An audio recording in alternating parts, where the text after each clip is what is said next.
Hey everybody, it's Glenn back in this video with more Deadpool in the form of this limited edition collector set. It set me back a pretty whopping $69.99. However, for that, and as trumpeted on the packaging, we get a Mego style Deadpool figure, a collector mini magazine, weapons, deluxe costume options and accessories, and a Wade Wilson head and costume. So let's crack this open and see if it all earns its price tag. But before we do that, let's just give the mint in package collectors a second to get their head around the concept of opening something as we linger on the design of the packaging for a moment. So on the packaging back we get a picture of Deadpool rendered in a kind of 60s or 70s era comic style, and that's symptomatic of what's really piqued my curiosity with this set. You know, from a perspective of a toy historian like myself, it's interesting to see a more modern character like Deadpool being retrofitted to an older style. And they weren't idly throwing around the term limited edition. As we can see from the sticker, it's a run of 3,000 sets, mine being 2,386. Now if you're saying, Glenn, don't open it, then this may ease your opinion in that I do know in fine art, with say limited prints, the lower the number the more collectible it is, so if that's true of toys, then my set is a high number. Then pictured there are Captain America and Spider-Man 2099, with the Cap set I believe already being available and the Spider-Man 2099 forthcoming. It says 8-inch action figure, pose him in any action position.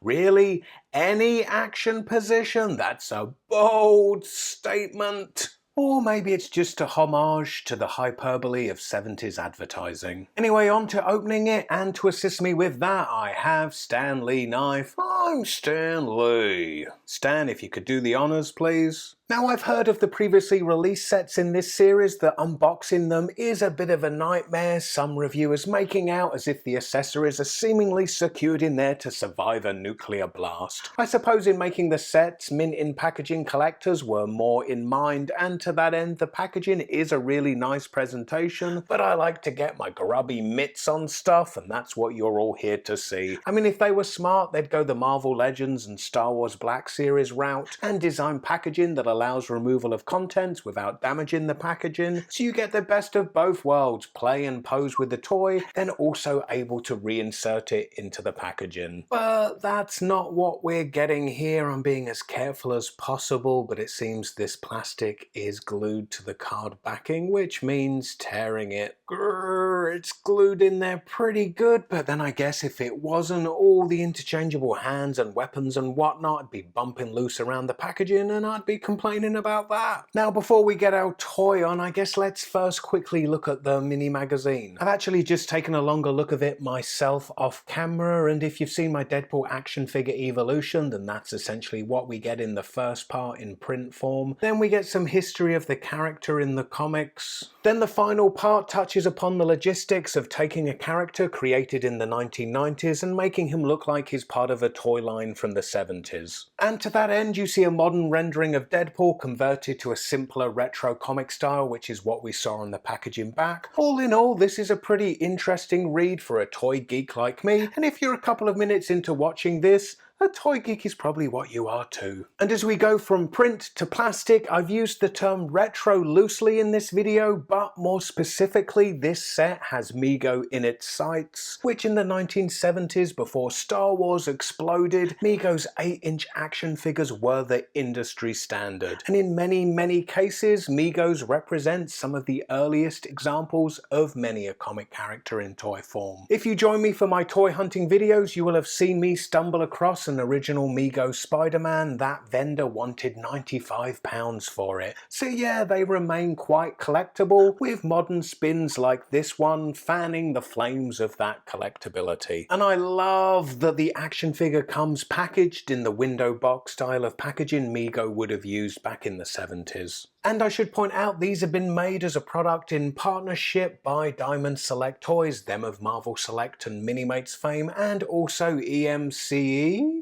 Nope, I've never heard of them either. Then again, pictured on this side is Captain America and Spider-Man 2099, and on the opposing side Deadpool as we have here, and also Daredevil. So here he is unpacked, twice, and if you're like, "It looks like shit," then your vocabulary is lacking, but you're kinda right. I mean, instead of shit, I'd say it's a simple yet sentimental ode to a bygone era that proves the notion of things being better when we were younger is a fantasy, but one that comes in the form of a nostalgic hug that reminds us to deeply and calmly breathe while whispering warmly in our ear, everything's going to be okay. So yeah, shit.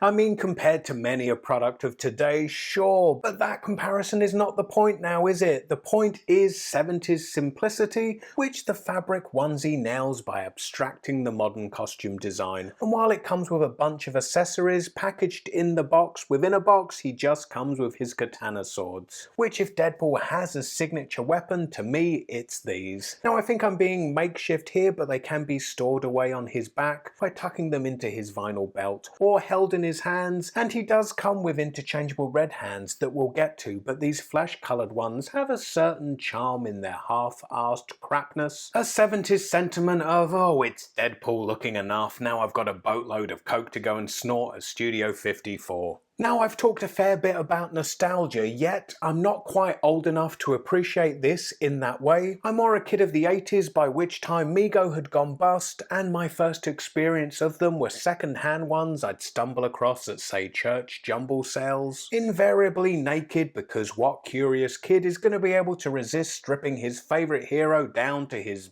Barbie doll crotch? And as they all had the same body, so it was I'd stumble across a naked but sexless Spider-Man or Dr. Zaius from Planet of the Apes, and now I can add Deadpool to that long list of things I should really talk to a therapist about. So while he's naked, it seems a good time to check out the articulation, and while the packaging trumpeted you'll be able to get him into any action position possible, I think he stopped short of being able to act out the Kama Sutra with him, but there's some pretty decent articulation going on. However, no ankle pivot. And if more modern is your flavour, he does come with 2 more modern costume options. Cue some fast forwarding so you don't have to suffer the frustrating, awkward fumblings that I had to. Phew, costume on, and let's talk interchangeable hands, the first set of this splayed gestural pair, which are good for when he wants to give it the old razzle dazzle, or miming being stuck behind glass. But instead I'm going to put this pair in, as these are the best set to showcase his arsenal of weapons for when we get to those.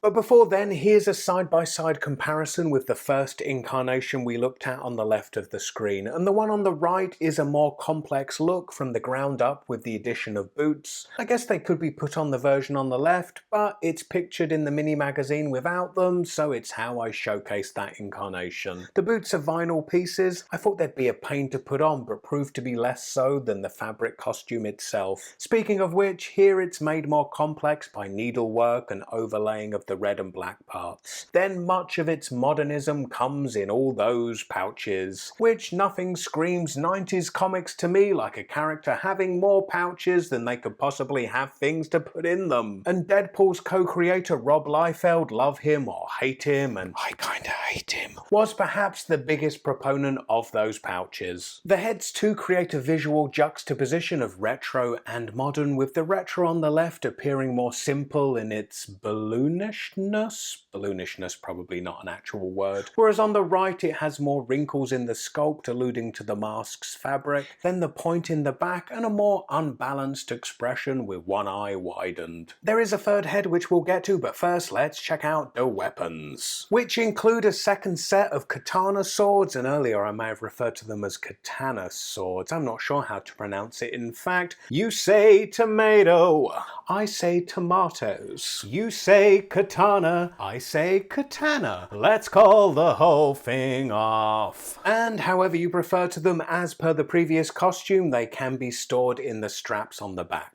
Then he comes with a pair of ninja sais, which can be placed into both of his hands. Go on, Wade, show them off. But wait, there's more. His arsenal continues with 2 rifles and 2 pistols. Needless to say, when it comes to a killing and a maiming folk, Wade is spoiled for choice. And in fact, all these weapons to regular viewers of my videos may look familiar to you. as they are in fact one in the same, identical to those that came with Diamond Select's Marvel Select Deadpool. Including all this guff, which packaged made me feel like I was getting a lot more bang for my buck than I actually am. Because they're all the parts that are glued into the Marvel Select. And as we know from my review of that Select, none of the knives can be unsheathed, they're all sculpted as one fixed piece, and they even have the peg on them, yet on this Mego Retro there's nowhere to peg them. I guess he can hold them, but with a chunkier proportions, it's more the kind of knife you'd peel fruit with. Moving on to his third and final costume, and it's his X-Force one, although I'm now more than familiar with the Marvel Legends grey version, so it being in white's kinda jarring to me. And other than the difference in colour, in design it is identical to the red uniform, except here on the X-Force uniform we do of course get the X on the buckle as opposed to the Deadpool symbol. Now if you look at the pouches on the belt, you can see that the belt's been glued to those two straps upside down. If he opens those pouches, stuff's gonna fall straight out of them. I guess it's an easy fix, but for $69.99 I don't want to be spending my time fixing stuff. Then instead of the red jazz hands, he comes with clenched fists and this set of weapon holding hands so he can get in on some of that hot weapon action.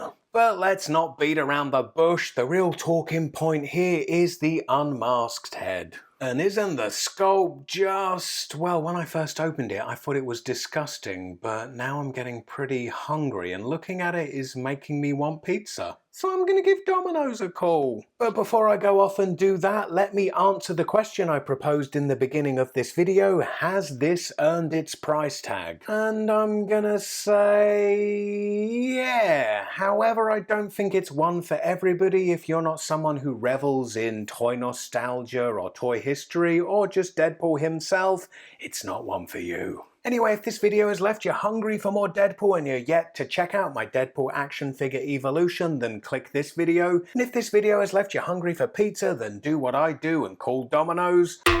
But first, do what Deadpool does and give this video a big thumbs up, and I hope to see you all next time. Bye.